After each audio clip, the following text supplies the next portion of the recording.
Parkinson কেন হয় এবং এর থেকে মুক্তি পাবার উপায়। পার্কিনসন রোগটাকে বলা হয়ে থাকে provision of movement, rigidity of muscle and tremor. Provision of movement মানে তার চলাফেরা রেস্ট্রিক্টেড হয়ে যায়, মাসলগুলো রিজিড হয়ে যায়, অ্যান্ড ট্রেমার কাঁপুনি থাকে। কেন হয়? ব্রেনে যদি আপনার লিভোডোপা যদি কম হয়ে থাকে বা ডোপামিন, সেক্ষেত্রে কিন্তু আপনার এই রোগ হবার সম্ভাবনা বেশি।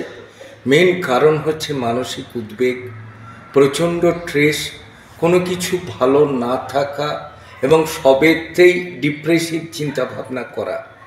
পারিপার্শ্বিক পরিস্থিতি যদি তাকে হেল্প না করে, রোগী কিন্তু আরও বাড়াবাড়ির দিকে যাবে। চিকিৎসা খেয়ে রোগীকে আনন্দে রাখা, ওষুধ খাওয়া এবং তার সাথে মানবিক ব্যবহার করা।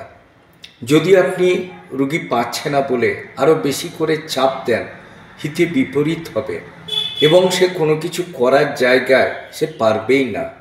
সে হাসতে না চাইলেও মনে হবে যেন সে হাসছে, হাতে করে জিনিস তুলতে গেলে পড়ে যাবে, সিগনেচার করতে গেলে মিলবে না বা পারবে না, এবং সর্বোপরি হচ্ছে আপনাকে কি বলতে চাইছে বা কি করতে চাইছে সে নিজে যেমন প্রকাশ করতে পারবে না, তার সাথে বাড়ির লোক মনে করবে সে যেন অভিনয় করছে।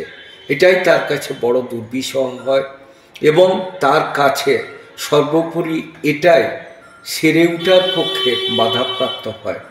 ঘরের বাচ্চাদের কাছে যেতে না দেওয়া, সবার সাথে তাকে এক পংক্তিতে না বসানো, এগুলো যদি বন্ধ করা না যায়, রোগী কিন্তু আরও খারাপের দিকে যাবে। এই সব ক্ষেত্রে মানসিক চাপ কমানো, সবার সাথে হৈ হৈ করে থাকা এবং হোমিওপ্যাথি ওষুধ যদি হয় আর্জেন্টাম নাইট্রিকাম, জেলসিমিয়াম, কোফিয়া, বায়োকেমিকের ক্ষেত্রে ক্যালিফস আর অ্যানাকারিয়াম পোটেন্সি হিসাবেও ভালো কাজ দেয়।